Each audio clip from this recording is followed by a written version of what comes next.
Welcome everybody to our yoga flow. We'll begin our practice resting in child's pose. Here we've placed the props already around the mat so that we'll have them by us when needed. In child's pose, take a few easy breaths, just an everyday breath. Allow the body to settle.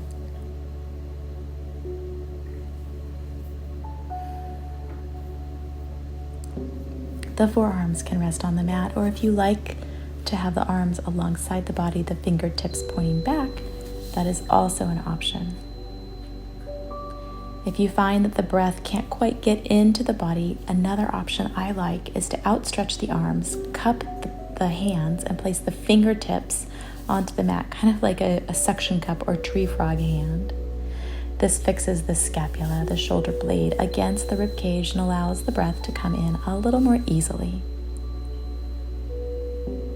Taking a few breaths here into the back of the body, especially to fill the entire body with air. And then come over to the side. So here, I've come over to my right side to the diagonal, so I'm still in child's pose. And then I bring the right arm behind me and the left arm is outstretched.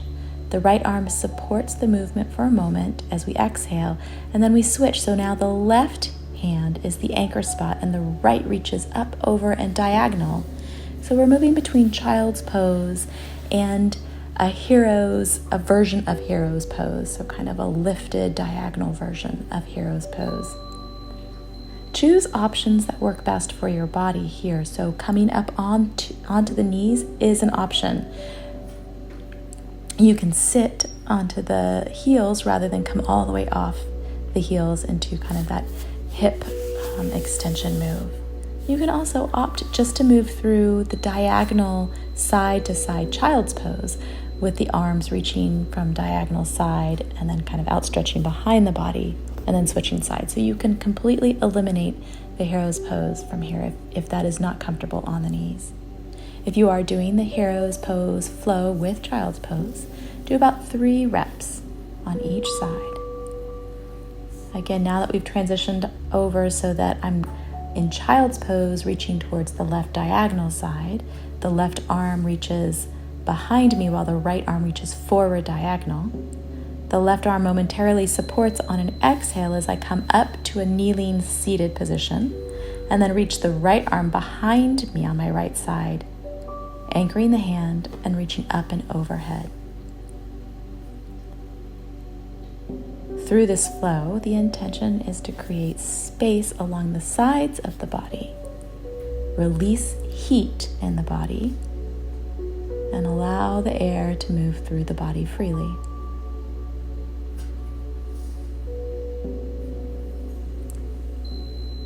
Incorporating any props that you know that you like to use, as well as any cushioning under the knees.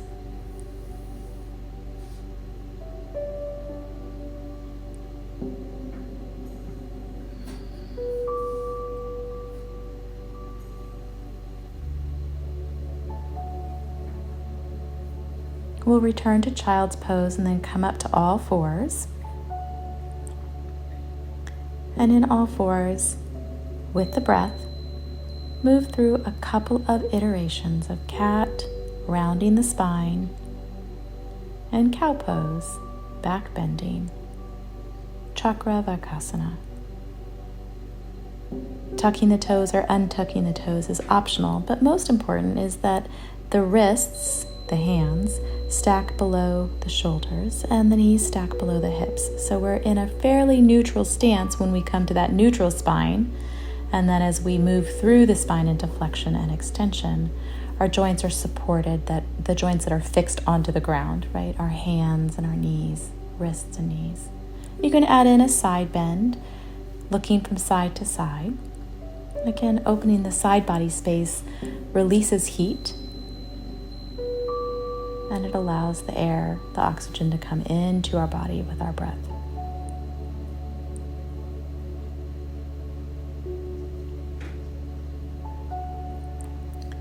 Remembering to breathe with our movement.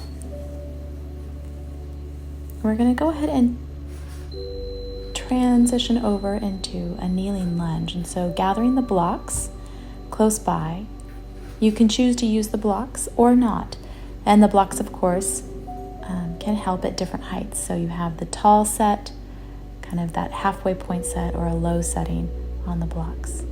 In a kneeling crescent lunge, we're again just kind of finding some sort of a neutral position to start with, and then moving through a little bit of spine and hip extension, especially on the back leg, that front leg.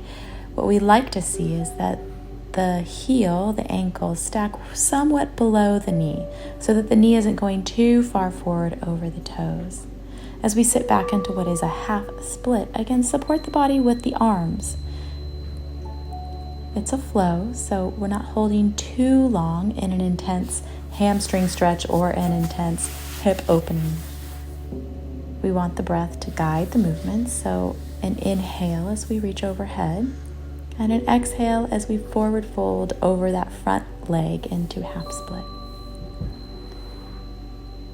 And then we can hold a little bit longer, so shifting the front foot heel just a little bit more forward on the mat, finding the blocks to help with the height of the body, support the hinge at the hips, and finding a little bit of a deeper sensation of release through the back of the front leg, the extended leg. You can rock back and forth on the heel, just working through any sensations in the low leg, the top of the foot, and the back of the thigh. And then switching sides, similarly, set the blocks up.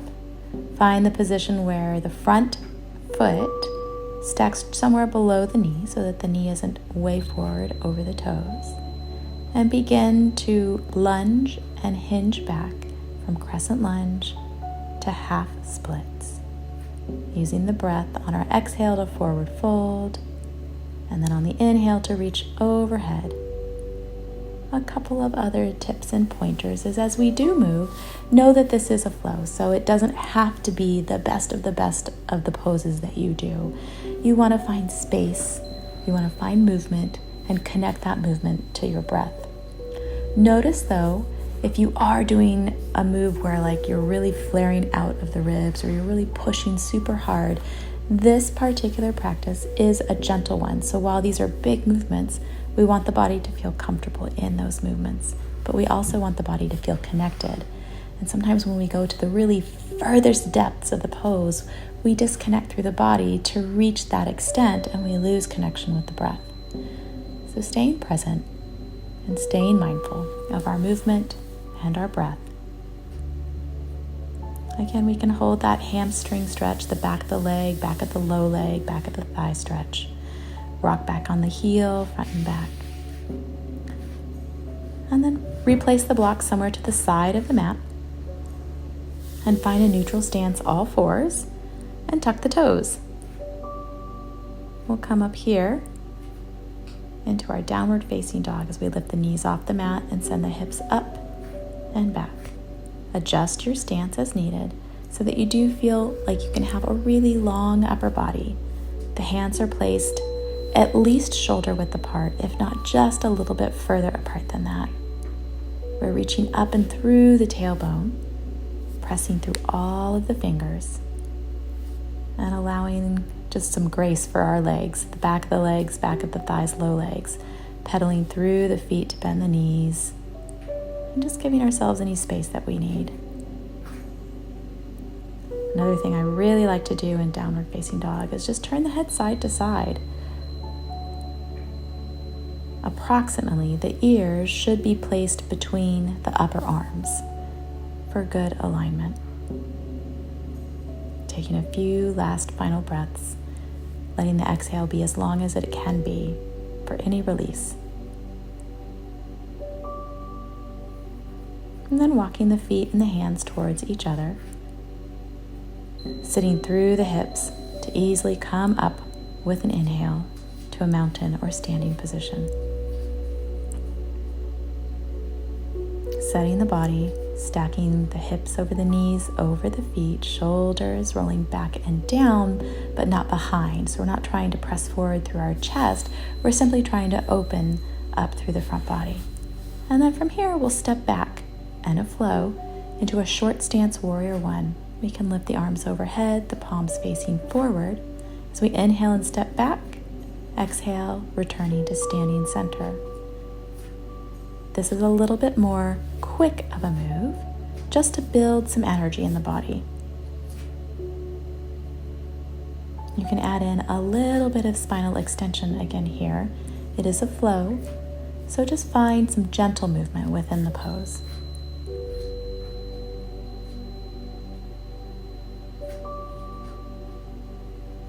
And then find a holding stance in this short stance warrior one, bringing the hands into Anjali Mudra, set an intention, or just recenter the self. And then we can lift the arms overhead with fingertips touching, allowing the shoulders to be comfortable. Maybe that means we bend somewhat in the elbows. In our legs, our back foot is completely touching the floor, and the front foot is aligned under the knee. Switching sides, we have a slight open hip stance. It is still a forward-facing lunge, but again, the back foot is entirely on the mat, so we've turned out just enough to make that possible for the ankle, for the knee, and for the hip.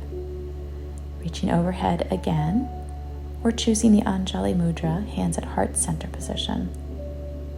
We are also very aware of the breath and the rib cage so that we're not completely back bending or letting the ribs flare out.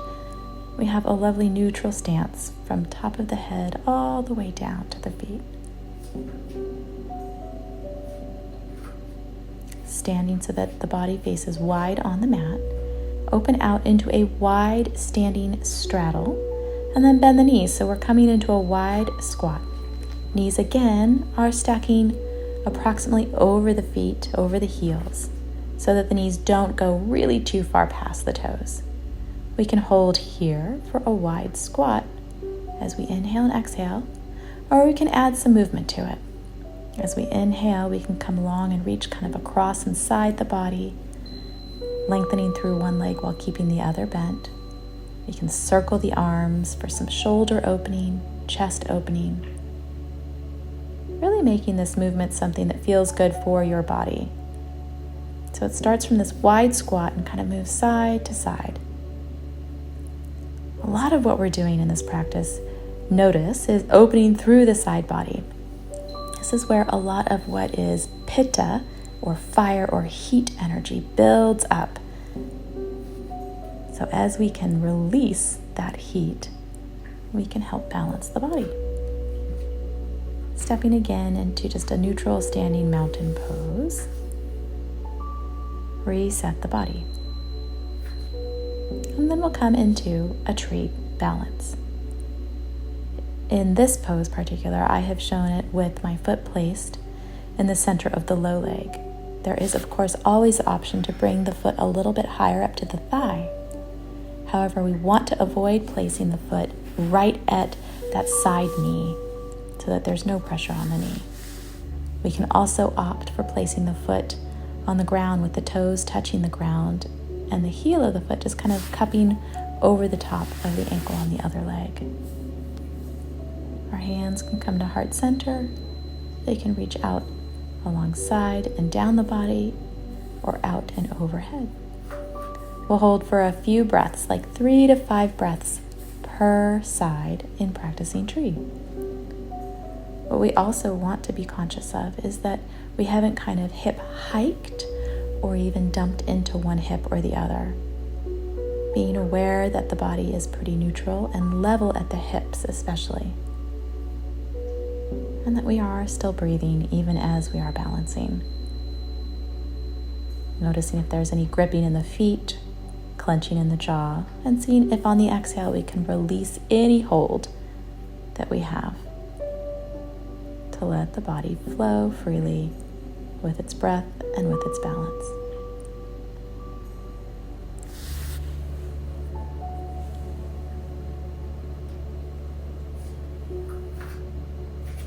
And then we'll return to that wide straddle stance, but this time point the toes more forward. In our wide kind of stance, squat stance, we had our toes pointed a little bit out. And then with a long upper body, hinge from the hips. Grab a block or two as well. And come into a wide straddle stance, forward fold. We will hold here for a little bit. And just as a tip, sometimes I know the sensation of kind of sitting back into the hips gives that really big stretch in the backs of the legs.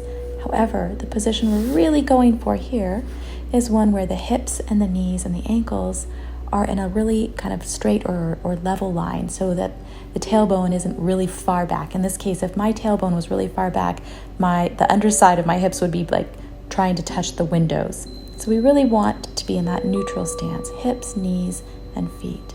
I've placed a block under my head for activation of just the 7th chakra, the crown of the head. It feels really nice in a semi-inversion here to have the top of the head supported.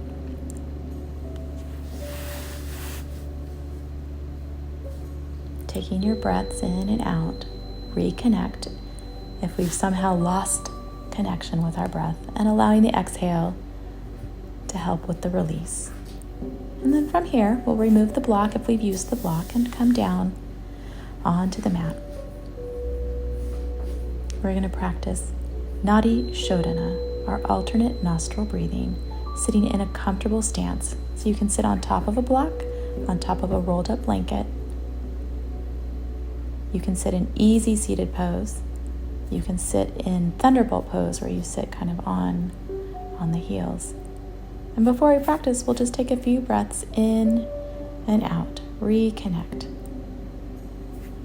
Mind, body, breath, and self. Again, if we've set an intention for our practice, returning to that intention. And then with the right hand, place the right hand over the nose so that the right thumb touches the right nostril. The pinky and the ring finger touch the left nostril, and the pointer in middle rests somewhere on the bridge or between the brow center. We'll go ahead and close through the right nostril and inhale through the left to start the practice. We exhale through the right as we close the left. Inhale back through the right, and then close the right and open the left and exhale. And that is one full round of Nadi Shodhana. You can do as many rounds as you like. You can certainly pause the practice video here and add in a longer breath practice.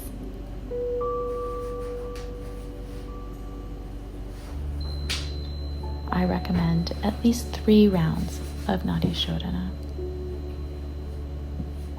And then we'll go ahead and set ourselves up into a supine position. I've used a blanket on the ground to help just cushion the back and the hips.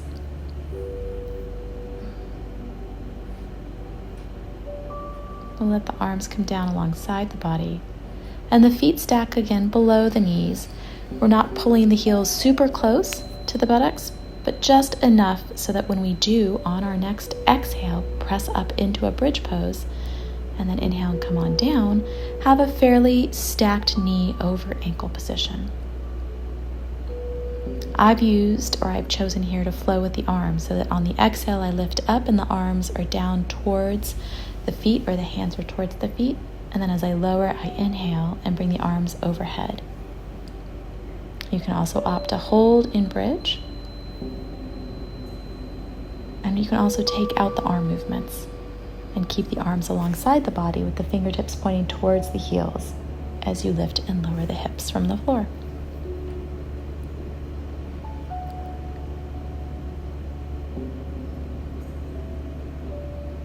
If we prefer to hold, just again being sure that our knees are stacked over our feet, so roughly that means the space between our thighs is about hip width. If we kind of peek up and we see our knees splaying out, just reposition the body. We'll draw the knees in towards the chest. Or you can rock side to side.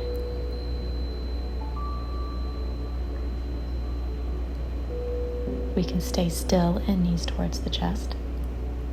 Or we can let the legs come wide. In all of these options, The tip here is that the tailbone still remains on the ground. So if we've tucked in so far that the tailbone and the hips kind of roll or curl up, readjust so that the back of the hips and the tailbone do stay contacting with the mat, the floor, or the blanket. As we rest and hold, allow the breath to flow more deeply and more slowly through the body.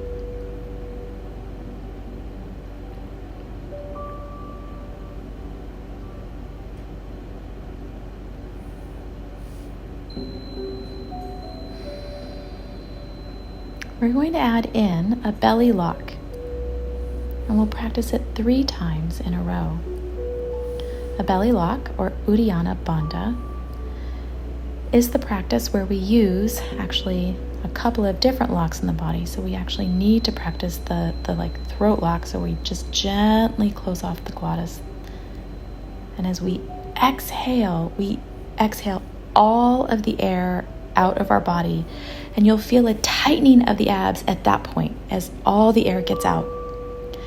And then let go of the tightening and gather the word suck up into the body has been used, but it's more of like this, like drawing upwards and inwards of the body, or the belly into the body movement. And then letting that go on an inhale. Again, the exhale, you want to exhale and you will feel this very much tightening of the abs with a slight little kind of chin tuck throat lock. Get all the air out, soften the belly, and then draw the belly upwards and inwards, almost under and into the low rib cage. Uddiyana Bandha is done to stimulate the digestive system as well as stimulate the vagus nerve. The vagus nerve gets a lot of its information from the navel center, the belly, and that really helps our body relax and digest. This is an excellent practice for digestion. However, there are some contraindications that I will type up in the notes. Certainly you want to practice Uddiyana Bandha on an empty stomach. After practicing Uddiyana Bandha, we'll come into just a gentle twist. You can do the twist without props, or you can grab a block to help with the knee placement if that makes the twist more comfortable.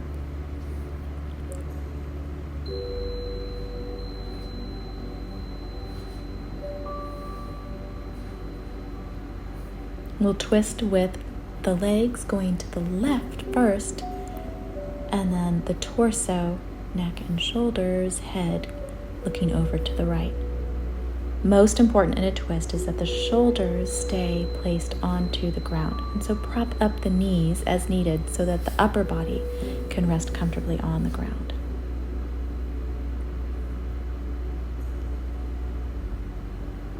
And we'll hold in a restful twist for a few breaths.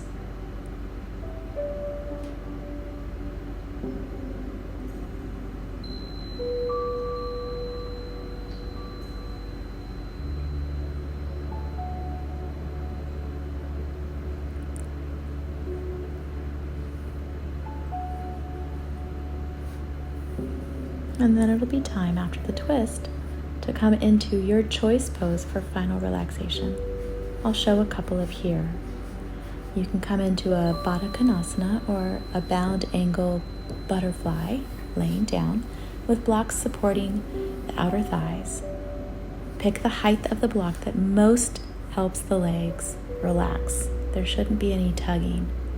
A blanket can rest under the back of the head as well to help the alignment from the neck and the head.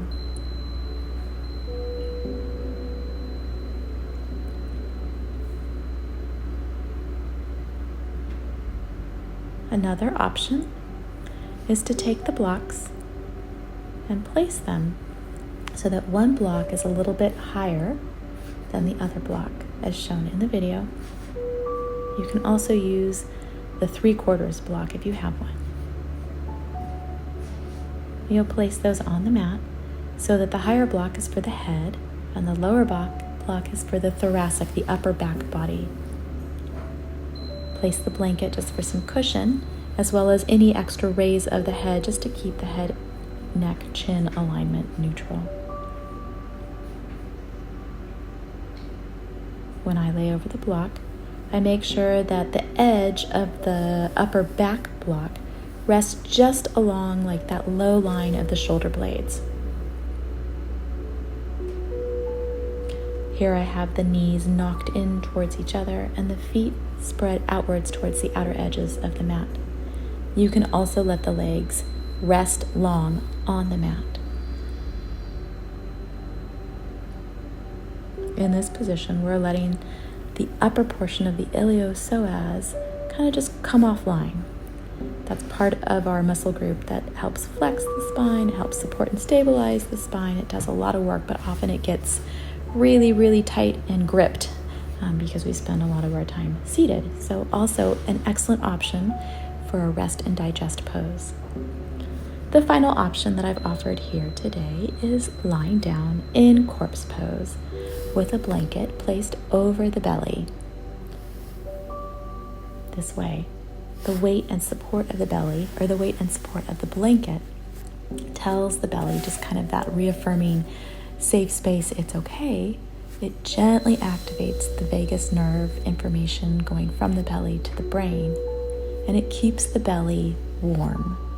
So it keeps the digestive fire, the Agni, just gently warm and comfortable.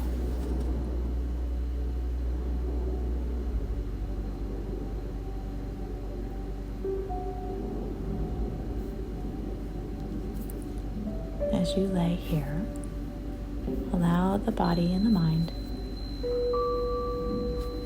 to just drift off, nothing else to think about.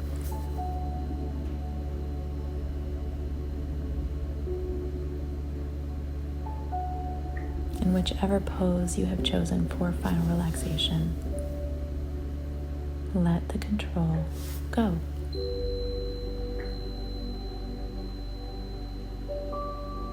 Let go of our hold on any ideas, any thoughts, wants, or lists that we have in our minds.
Gently reawaken the body. Take a deeper inhale and roll over to one side to press on up into a seated position.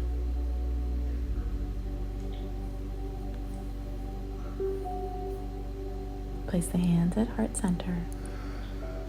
Return to your intention